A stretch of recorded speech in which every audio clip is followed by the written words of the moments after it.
This is the story of spaceflight for today and beyond. It is the story of dreams come true. Flying untethered in space is probably one of the premier experiences of this half of the century. And nightmares realized. Challenger, go and throttle up. America's space program will never be the same again. It is a story of startling possibilities. They are going to put up this space laser. That's going to be the world's biggest flashlight militarily, but it is going to shock this country in a way that it hasn't been shocked since Sputnik. What are the plans of the superpowers? Who else is joining the race for space? And how long will it be before we begin the journey to the stars? The territory ahead, next on Spaceflight. The countdown has commenced.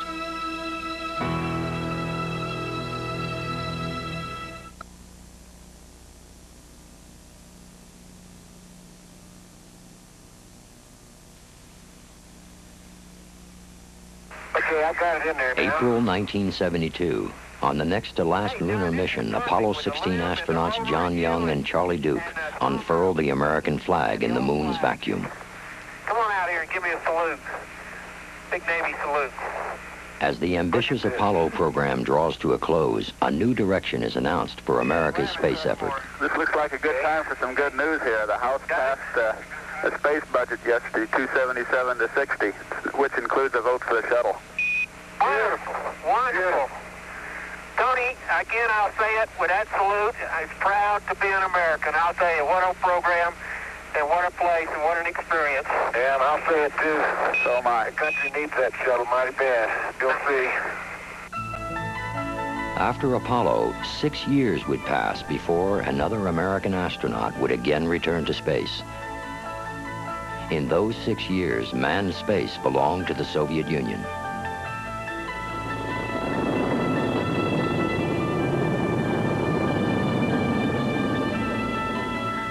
Though less spectacular than America's moon landings, the ongoing Soviet program has produced invaluable experiences in living and working in space.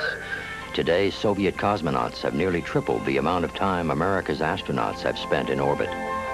Soviet space observer James Oberg.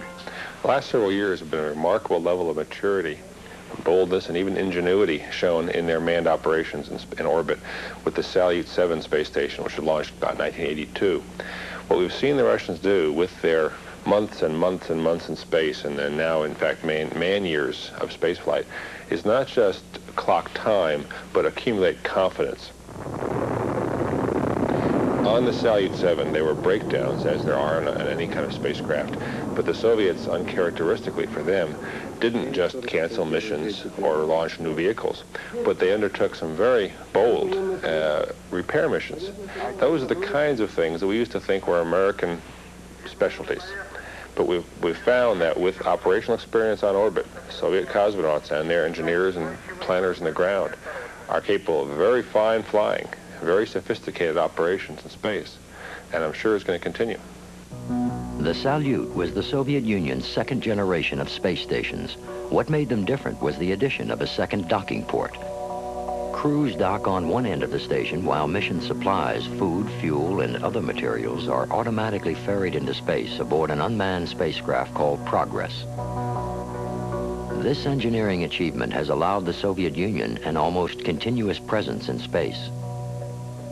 Raoul Segdeev, director of the Soviet Space Research Institute. Manned versus unmanned mode of space activity is a very delicate problem, and to find a balance is a very delicate issue. But if you would send Progress in unmanned mode, you could deliver several tons of equipment on board. If you would send a crew, then you will have only very small place for additional equipment.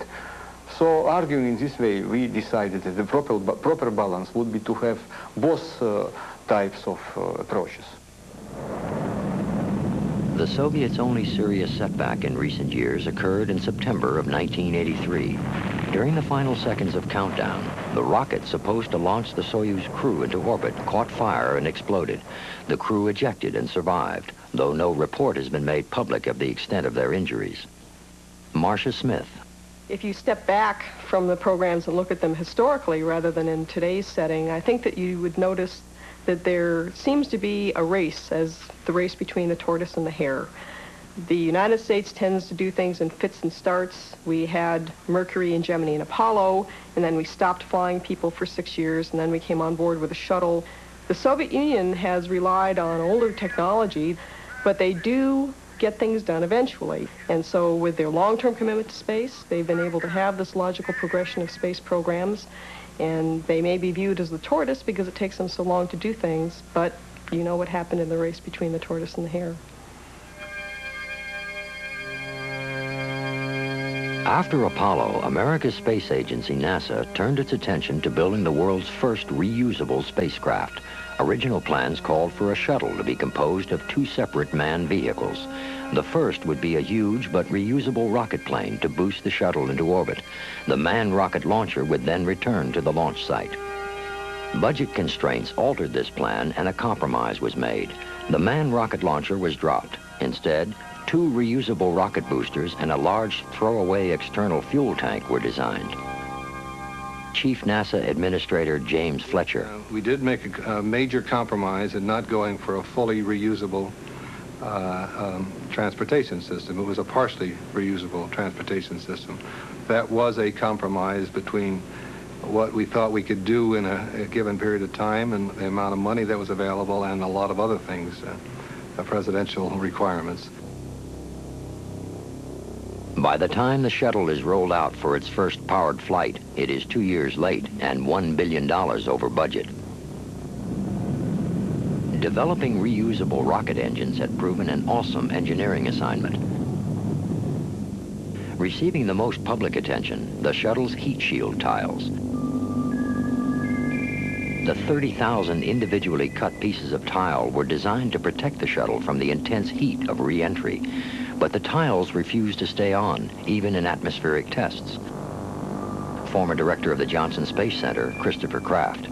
There were many people that thought the space shuttle would burn up, a lot of smart people that thought the space shuttle would burn up during re-entry, that we were doing things wrong, that the tiles would not stay on the machine, that they would not survive the re-entry, that there'd be vibrations and forces on the tiles that would rip them off, that the stability and control of the machine was poor, and that the computer systems and the automatic control systems that work through the computer would be insufficient to properly control the machine during entry. All kinds of doubts in people's mind that during launch it would come unglued. April 12, 1981. Countdown for the maiden voyage of America's first space shuttle, Columbia. On board are astronauts John Young and Robert Crippen. Physically, riding the shuttle is a real thrill. I don't think I know of any other kind of a vehicle that could give you that kind of a ride. It starts about 6 seconds prior to the actual liftoff when we ignite the main engines. And the vehicle begins to shake, and there's a loud sound of the engines themselves. And then we light the solid rocket motors, which each put out 2.5 million pounds of thrust. And unlike some of our previous expendable boosters that lifted off kind of nice and slow, when those solids light, you're up and going, and there's no doubt in your mind that you're headed someplace.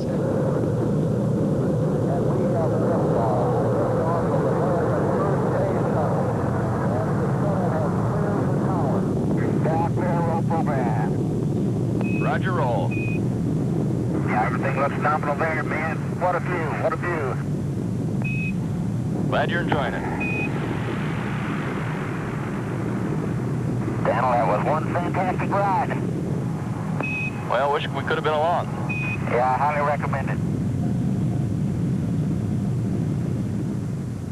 Successful in reaching orbit, Crippen and Young inspect their craft. One view from the cargo bay confirms one of NASA's greatest fears. All or part of 16 heat tiles are missing. We do have a few tiles missing off of both of them. Roger, Crip, we can see that good. The mission commander, John Young. Of course, when we flew the first mission, we'd participated in many hundreds of engineering meetings where people had told us that when we returned, we would have statistically, now mind you, statistically, we'd have lost some tiles off the bottom of the vehicle. Some engineers speculated prior to the flight that even one missing tile could cause a zipper effect, leaving the shuttle perilously vulnerable to the scorching temperatures of re-entry. There is only one way to find the answer as Crippen and Young begin the fiery descent back through the Earth's atmosphere. Speed 271 knots. So it says it couldn't be any better. On glide slope. Approaching center line. Looking great. 30, 20, 10, 5, 4, 3, 2, 1, down. It's a very complex process to put on 30,000 tiles on a vehicle. Very labor intensive, and you can hardly believe the variety of people that worked on that vehicle. It takes about that much paper to put on one single tile, and they did it just right. NASA has staked its future on the shuttle. It hoped that this reusable glider would make access to space routine and relatively inexpensive. Like a freight company, NASA would pay its own way by lifting commercial satellites into space. America's first woman in space, Sally Ride. The satellite deployments that we had on STS-7, my first flight, went very smoothly. From the moment that we powered up the satellites and started the deployment process to the time that the satellites made it to geosynchronous orbit, there were virtually no problems. Beautiful. In 1983, 2 shuttle launch satellites went astray due to booster failures. The problems that they saw in those satellites had nothing to do with the Space Shuttle. Unfortunately, the shuttle goes to a low Earth orbit. It doesn't make it up to geosynchronous orbit, so we can't just take a satellite that's designed for geosynchronous orbit and leave it there. We've got to have some additional booster on the satellite to get it from the low Earth orbit to the geosynchronous orbit. And it's those boosters that we've had a little bit of problem with. But having lost satellites, NASA has also rescued them. In April of 1984, the crew of the Challenger makes a house call in space. For the first time, they are to retrieve, repair, and return to orbit a damaged satellite, the Solar Max. Looking like a scene out of science fiction, astronaut George Nelson flies out into space and attempts to attach himself to the satellite. Flying untethered in space is probably one of the premier experiences of this half of the century, I think.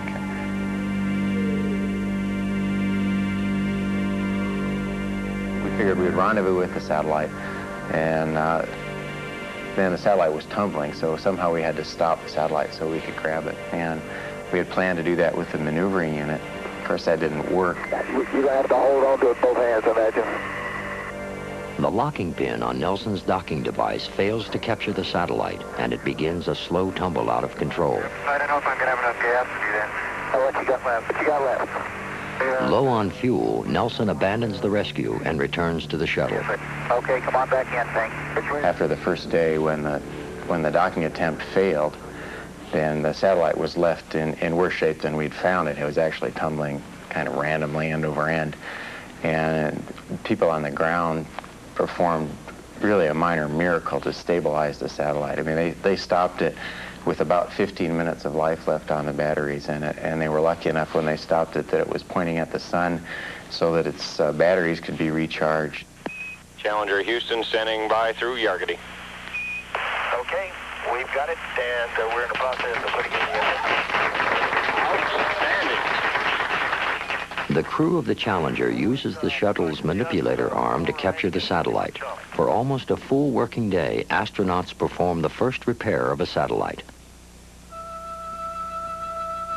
This impressive achievement was surpassed in November of 1984 with the rescue of 2 satellites lost to wild orbits a year earlier. The 2 errant satellites are hauled, literally by hand, into the shuttle's cargo bay.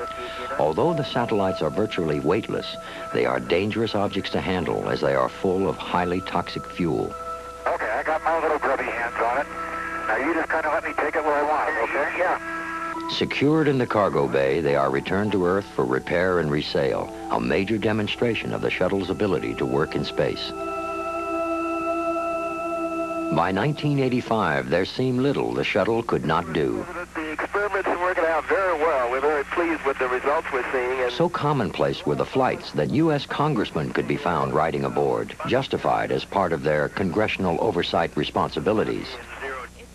President Reagan announced that the first civilian to go into space would be a teacher.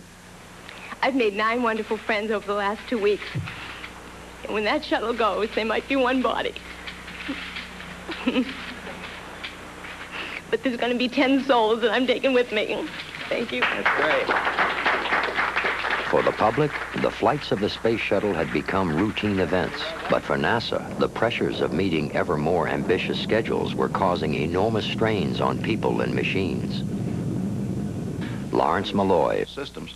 So there were some 800 items on the space shuttle vehicle which did not have redundancy. Those were classified then as criticality 1, meaning that the failure of any one of those systems, a single failure, would be catastrophic.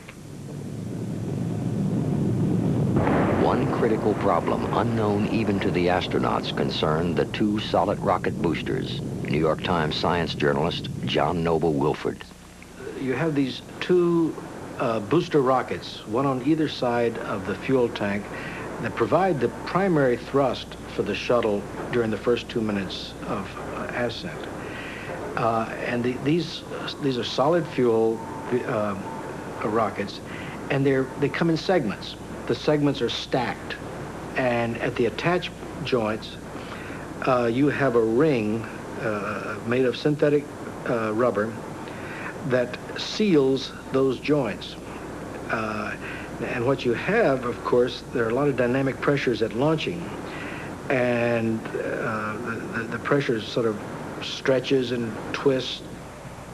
Before the shuttle ever flew, test firing showed that the joints of the booster's 4 major sections were opening instead of tightening as designed. This problem was not corrected. It would fall on 2 thin rubber O-rings circling each joint to keep 5,000-degree flames from escaping out of the side of the rocket. As early as the second shuttle flight in November 1981, engineers had found serious scorching of a primary O-ring. And some of the people from headquarters, after they heard about this, went down to Marshall Space Flight Center in Huntsville for further meetings to try to find out, well, and I don't know that the full story has been told on why the decisions were made that were made, but in effect, the problem was swept under the rug.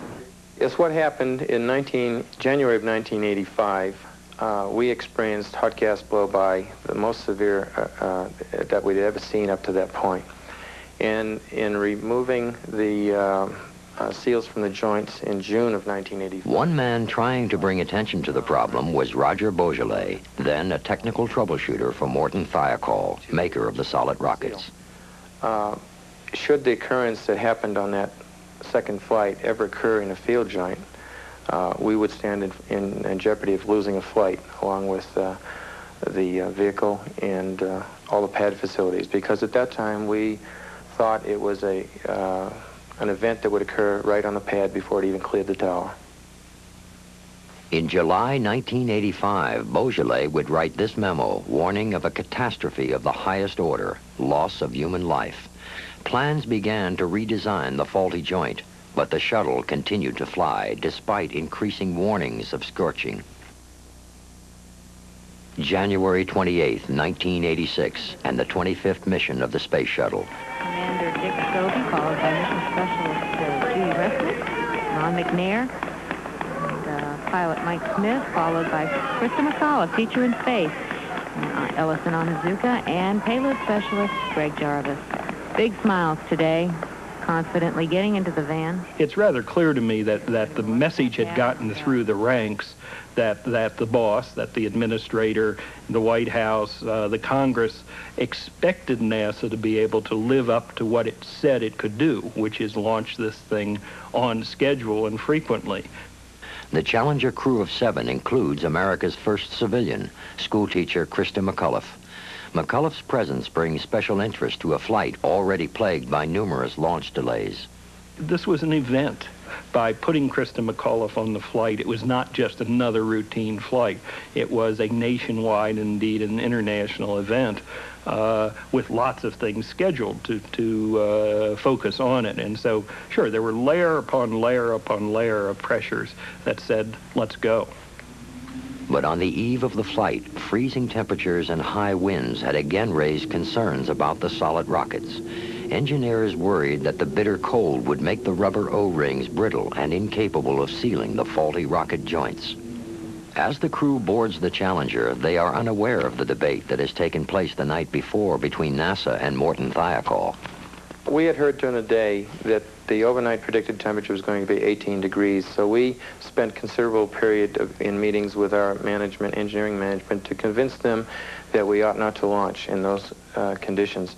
I took some photographs that showed the condition of the joint that had leaked in January of 1985, which was the most previous coldest launch up to that time, and it clearly showed in the photographs that the black soot was much, much worse than the soot blow-by that occurred at a room temperature launch, which was an issue of discussion that night.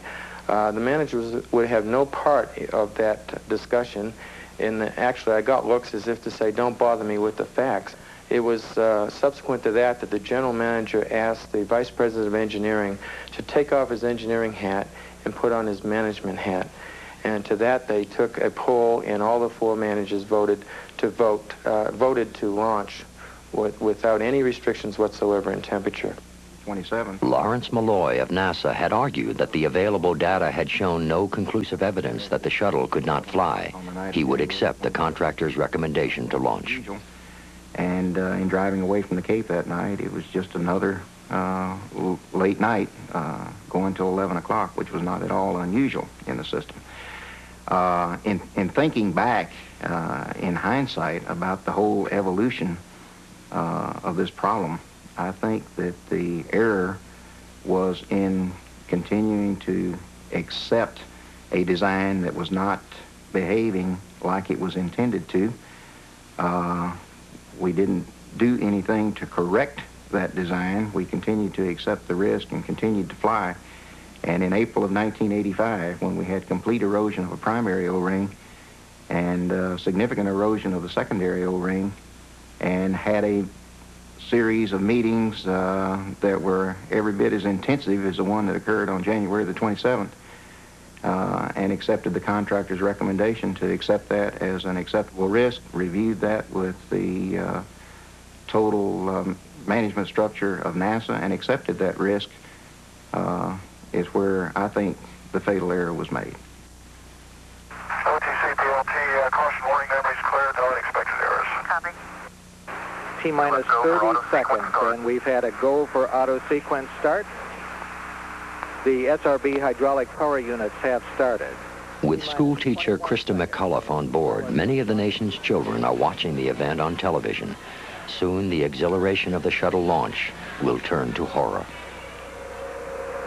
T-minus 10, 9, 8, 7, 6. We have main engine start. 4, 3, 2, 1. The 25th Space Shuttle mission, and it has cleared the tower. Control program. Roger, roll, Challenger. Good roll program confirmed. Challenger now heading downrange.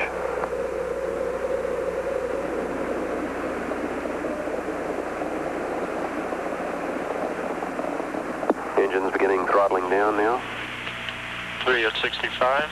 65, Fido. TDL confirms throttles. Thank you.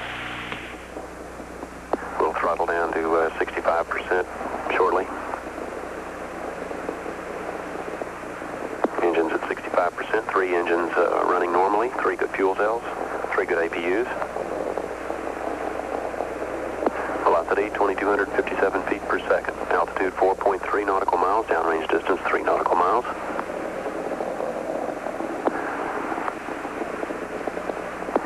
engines throttling up. 3 engines now at 104%. Challenger, go at throttle up. Challenger, go at throttle up.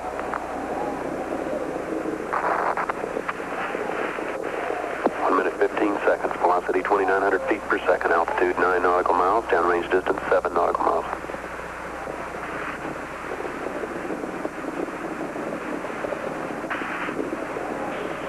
Go ahead. Flight GC, we've had negative contact. Lost downlink. Okay, all operators, watch your data carefully. Flight controllers here looking very carefully at the situation. Obviously a major malfunction. We have no downlink.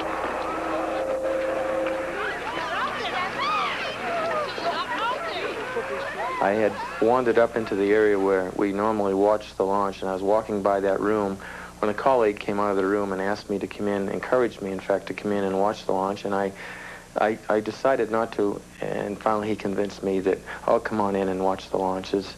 You ought to see it, you know. So I sat down on the floor closest to the screen. While he was sitting in the chair, I was up against his legs. It took off, cleared the launch tower, and he whispered in my ear that we just dodged a bullet. About T plus 60 seconds, he whispered in my ear, and he said, I just completed a prayer to the Lord, thanking him for a successful launch. And 13 seconds later, we saw the horror of destruction in front of our eyes. After liftoff, we do have a good view from that glass cage of the ascent. And I recall somewhat, just slightly a minute into the launch, seeing some bright objects in the plume. And my initial thought was that we've either lost the main engine or that we've had a burn through of the solid rocket motor nozzle. That was followed very shortly by the explosion.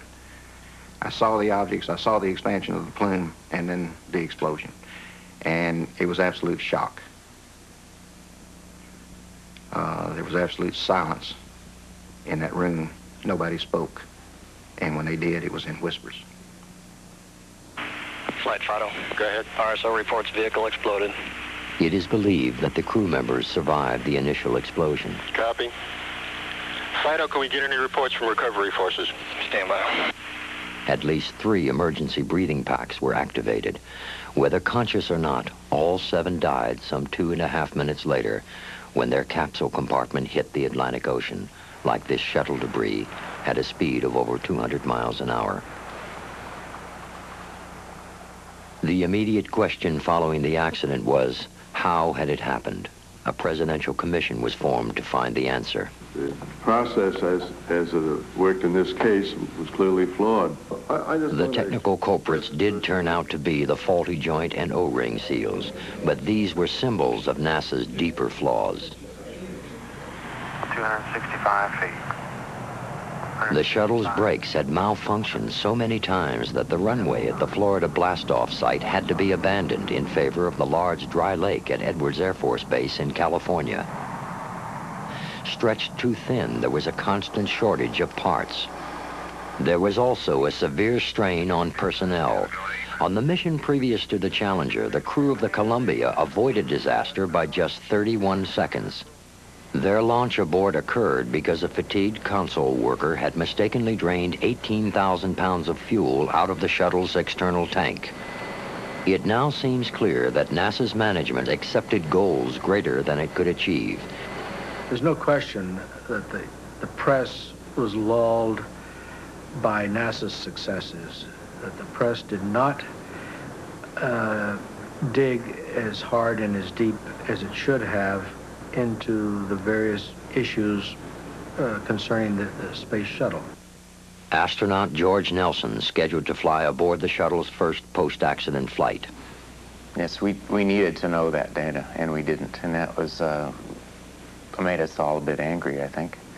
And we have been working very hard with the system to try and ensure that that never happens again, that if there is a problem, it will be identified as the problem with the O-rings in the solid rockets was, but that information, after it's identified, is passed along to everyone who needs to know so the problem can be worked in the proper way. And I'm pretty satisfied right now that the system we have in place will will do that. James Fletcher now has the responsibility of putting back together the pieces of America's shattered space program. Morale is low. The papers are not treated as well. Some of them made us look like a bunch of idiots, and there were mistakes made, but we're not a bunch of idiots. We're competent people. I don't want to say super people, which we sometimes get credit for. Not now, but we used to. We're just ordinary people trying to do a job, but the only reason we're successful is because we worked together in the past. We have worked together as a team, and each player knew what the other fellow was supposed to do and trusted him, and that team atmosphere is not quite back yet, but is getting there. Fletcher hopes to have the shuttle program flying again in early 1988, but there are allegations that NASA is charging ahead too quickly. In the rush to fly, is NASA making the same dangerous mistakes? I think that, in all honesty, unless a total ethical change is made at the upper echelons of both government agencies and contractor agencies, something similar will happen again, because the contract pressure, the schedule pressure, and the cost pressure will drive people right into the same spot. And unfortunately, the astronauts will pay very dearly, the ultimate being their lives. Whenever you're ready, Bobby. Okay, why don't we all gather over at this? Well, much more than 7 human lives and a very expensive piece of hardware were lost. What was lost was an impression of something that we could be proud of, that the space program was what the United States did well, did right, was a symbol of national accomplishment, national pride.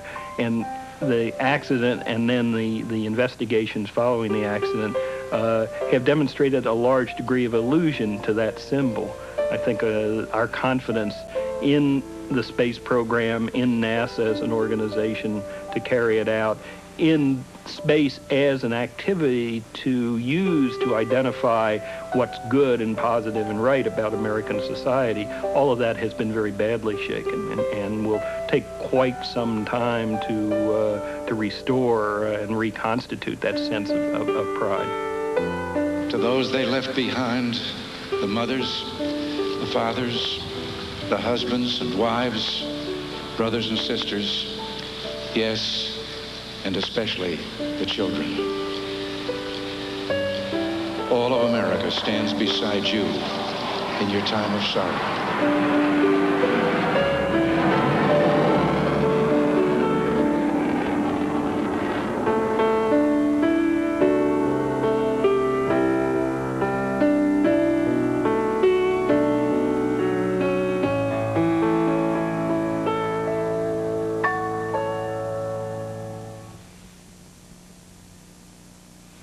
The United States is not the only country with space shuttles. The Soviet Union is reported to be building its own reusable space vehicle. The Soviet shuttle, according to the U.S. Pentagon, is in development, and in addition to a full-scale shuttle the size of ours, the Soviets are also developing a smaller version called a space plane. The big shuttle, what we call the Soviet shuttle, has not been flight tested to the best of our knowledge. The smaller space plane, there have been 4 flights of this, but the most recent was back in 1984, so we don't know any more about the status of that program. The U.S. Air Force has on the drawing board its own advanced aerospace plane, a craft capable of carrying a 20,000-pound payload directly into space from a conventional runway. Space, for the modern military strategist, is the new battlefield. The U.S. Defense Department now spends nearly twice as much money on space as NASA, and the distinctions between military and civilian space programs are becoming increasingly blurred. The Air Force has its own version of Cape Canaveral at Vandenberg Air Force Base, California. For years, Vandenberg has been the blast-off site for satellites on expendable boosters. Here, a new shuttle launch facility has been built at a cost of $2.8 billion. But according to one congressional report, the Vandenberg shuttle pad is poorly designed. Exhaust from the shuttle's main engine could fill the pad with hydrogen gas, resulting in a massive detonation during launch. For now, Vandenberg shuttle pad has been placed in mothballs while it is repaired. Still, the announced flight schedule of the shuttle is dominated by a backlog of military payloads. Nearly half of the cargo bays will be filled by Department of Defense needs. The next generation of American spy satellites, codenamed Keyhole 12, is so large it can only be launched in the shuttle's cargo bay. There is wide speculation that this reconnaissance requirement is a major driving force in getting the shuttle flying quickly again. Just how much detail and information can be spotted from space is a secret, but it is known that America's spy satellites possess an extraordinary capability. John Pike of the Federation of American Scientists. If you were sitting out in the backyard having a picnic, the satellites could certainly count how many people were at the picnic. They could certainly count how many places were set at the table. They could count all the plates. And they could probably tell whether you were having watermelon or cantaloupe for dessert. The more commanders rely on satellites, the more tempting they become as targets. America realized this and developed the first anti-satellite weapon, or ASAT, in the 1960s. It used a nuclear warhead, which was so effective as to be totally indiscriminate, destroying both enemy and friendly satellites. The Soviets responded by creating their own ASAT. Besides ground-based efforts, the Soviets have developed and tested a killer satellite. When in close range, it explodes like a space-age grenade.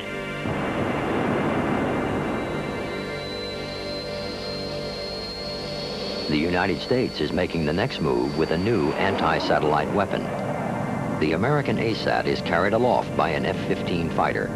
It's about the size of a basic air-to-air rocket, but contains extraordinarily precise heat sensors to track its target.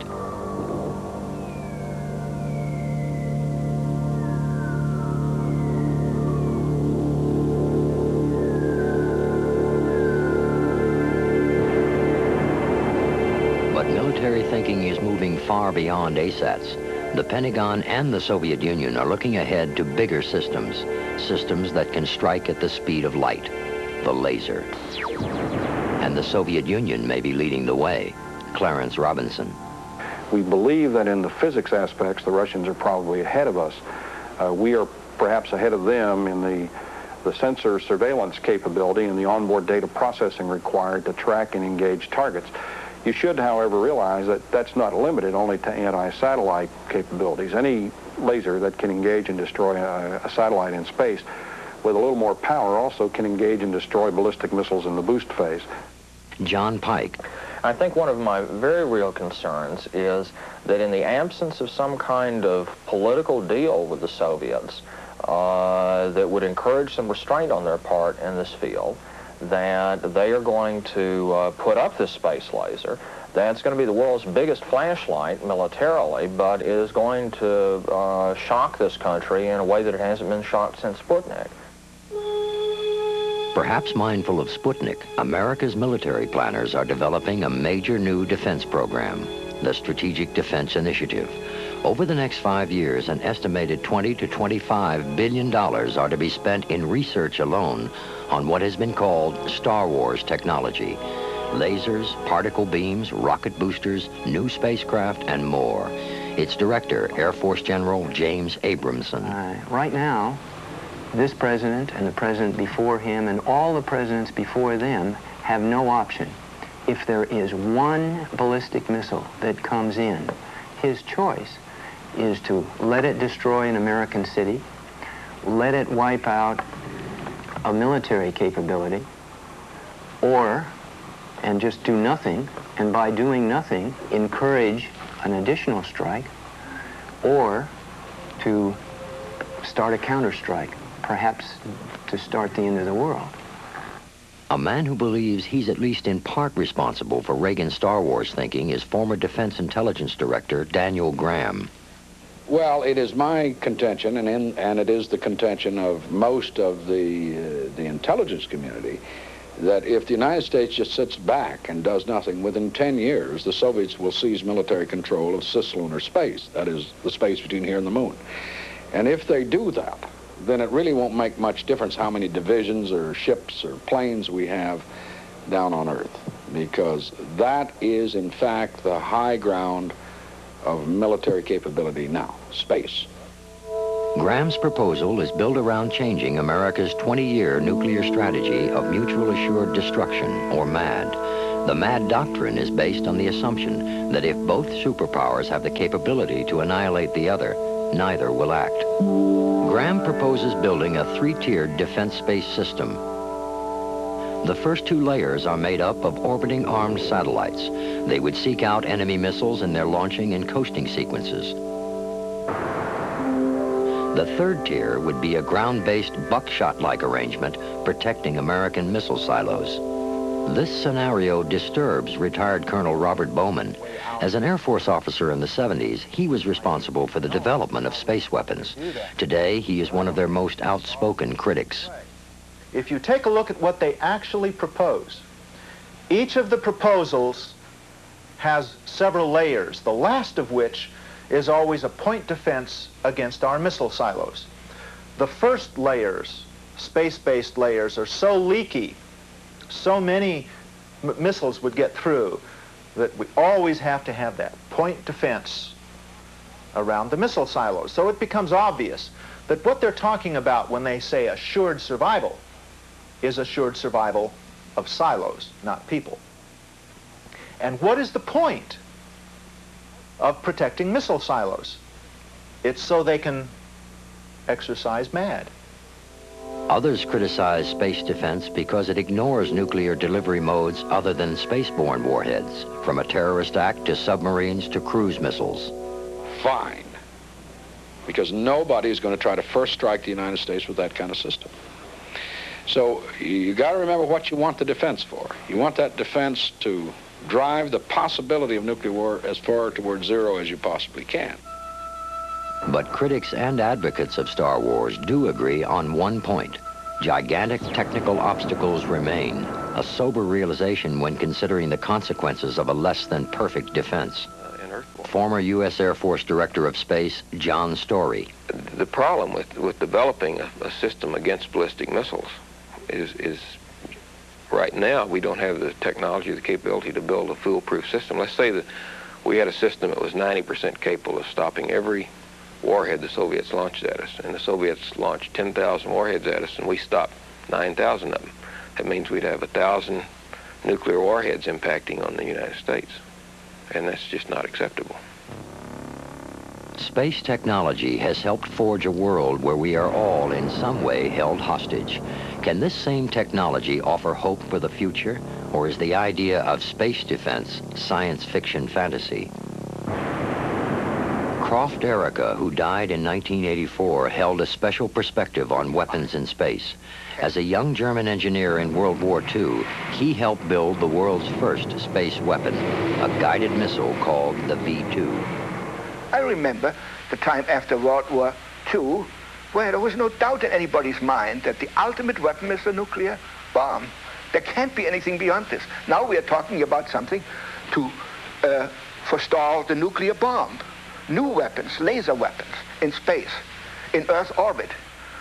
Now, anybody who believes that we stay with these weapons in Earth orbit is naive. Of course, there will be weapons in higher orbits that will attack those in Earth orbit, near Earth orbit.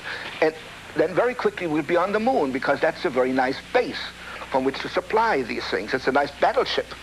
But what we have to consider is that the only end to this enormous weapons race is in the heads of people, not in a technological advance. Another perspective on weapons in space from someone who has been there, former Apollo astronaut Rusty Schreickert. Are we mature enough to understand that we've got to go beyond that, that this planet is the home of all life and that we are all one life?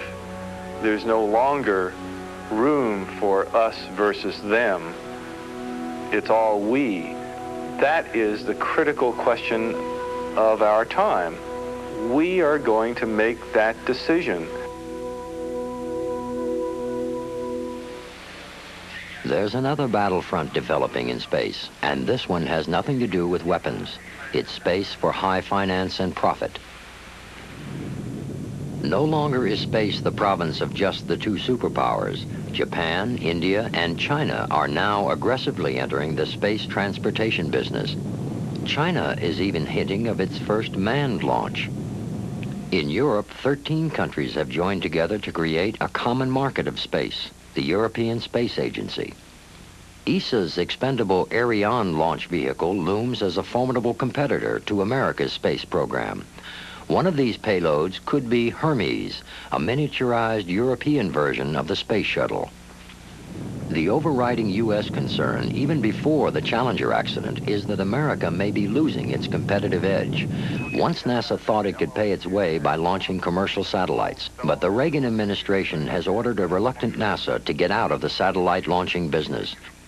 Turning away from that mission may be one of the most far-reaching legacies of the Challenger accident. This space version of supply and demand has caught the attention of individual entrepreneurs. Deke Slayton was one of the original 7 Mercury astronauts. Now he's heading up a new space effort. Yeah, we're trying to put together a little commercial space program. We have the vehicle that is pioneering the future of American private enterprise in space. So we're now trying to put together an orbital system. Our objective is to put small payloads around 500 pounds into a low Earth orbit. And so we're designing a booster system to do that. We're designing payloads to go with it, and sensors and ground stations, and negotiating for launch sites and all of the things necessary to put a program together, and we hope better, more efficiently and cheaper. Slayton's commercial group has added an unusual service to its list of potential payloads, a burial in space. For a fee, Slayton's company will scatter your ashes amidst the Van Allen radiation belt to circle the Earth a minimum of 63 million years.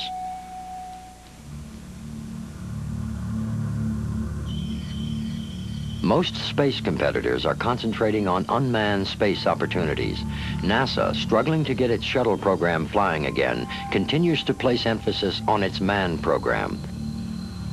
The next major goal, a permanent space station.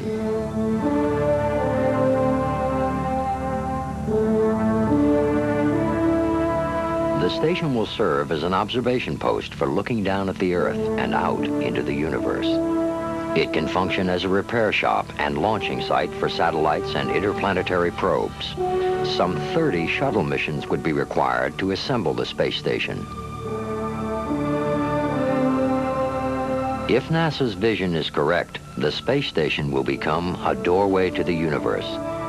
It is a vision of the future which is also shared by the Soviet Union with its new orbiting space station Mir. The Mir space station really is quite a dramatic improvement in the versatility that the Soviets will have in conducting scientific research in space.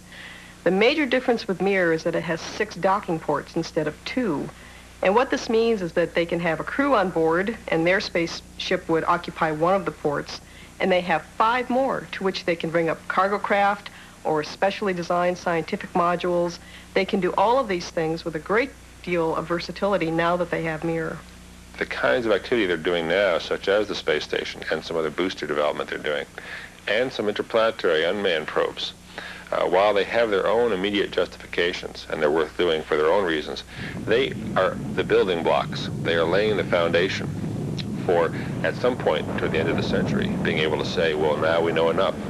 Now we have the hardware, and we're confident in it, that we could send cosmonauts out to Mars. But other futurists are looking back to the moon.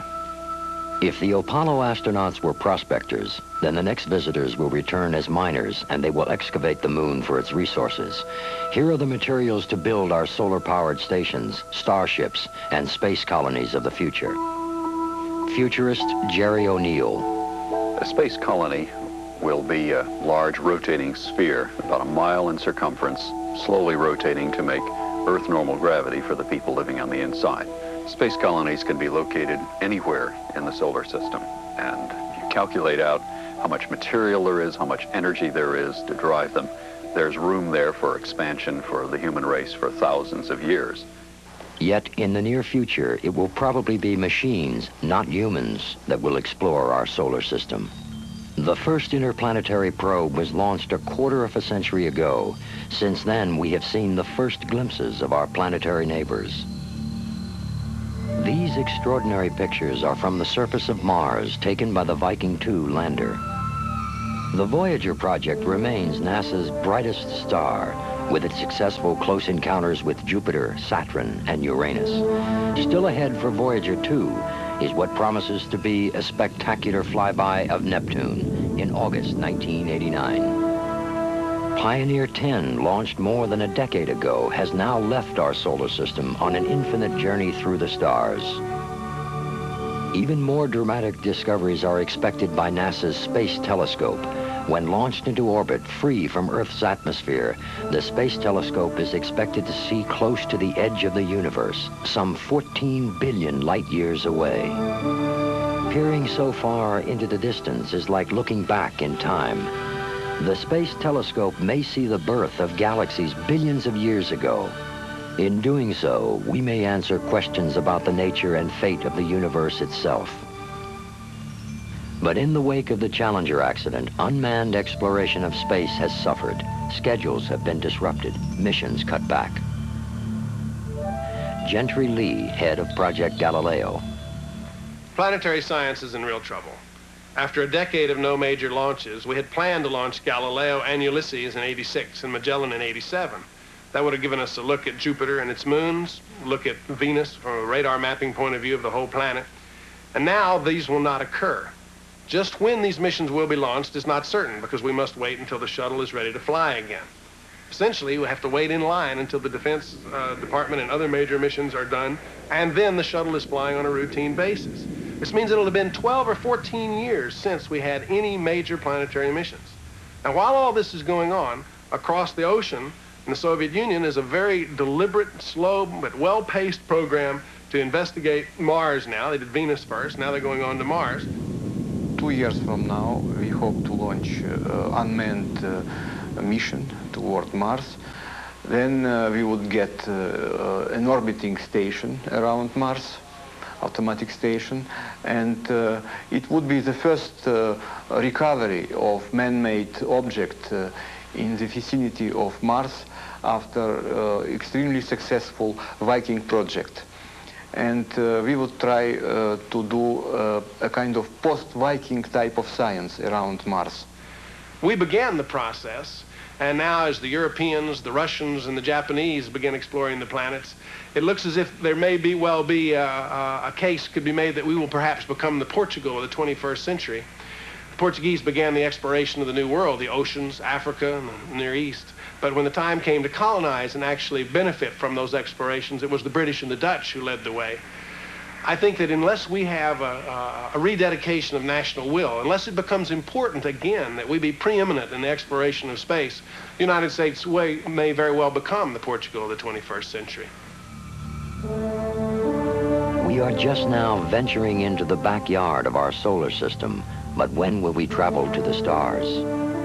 When we talk about going to other star systems, we're talking very far ahead, probably anything from 100 to 200 years from now, I would say. Eventually, it's surely going to happen, and the people who go off to other stars are certainly going to be people who have been raised in space colonies in our solar system. The science for how we would do it is very clear-cut. The only energy storage mechanism that's strong enough to do the job is matter-antimatter, the one thing about the old Star Trek series that was scientifically accurate. The engineering certainly isn't here, but over 100 years, a lot of engineering can be done.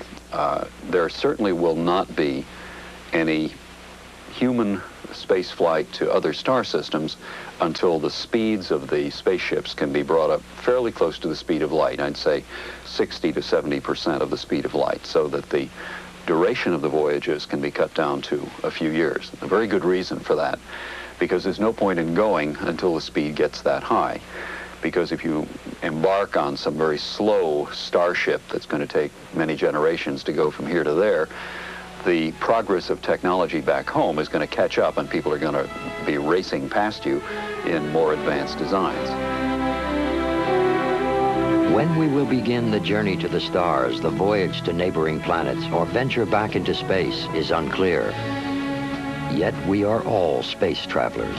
Throughout the ages, we and our ancestors have glided the universe aboard Spaceship Earth.